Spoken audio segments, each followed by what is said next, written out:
มาแล้วพายุเข้าอ่างน้ำเทิน2เมืองนากายแขวงขมวนวันที่28กันยายน2025เบิ่งดูนี่ถล่มมาเลยพี่น้องเอ้ยนี่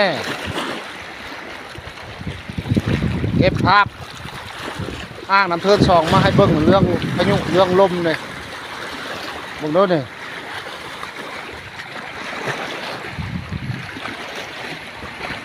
เก็บภาพมาให้เบิ่งเด้อพี่น้องเด้อนี่เด้อปอโถอ้าวหมอนี่ก็บุมาอีกแล้วหมอนี่ก็ดีเลาะพังมาอีกแล้วปลอดภัย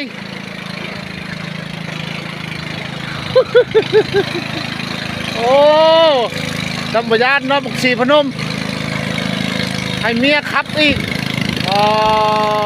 โตเขาวิทย์ไปเลยปลอดภัยเอาบ่อยานเขาลึงเลยเว้ยสักไปสักมาอยู่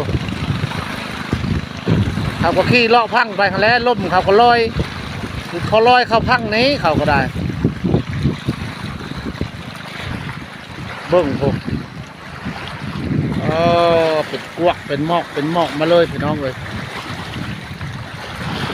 พายุลมอ่างน้ำเทิน2เมืองนากายแขวงขมวนสปป.ลาว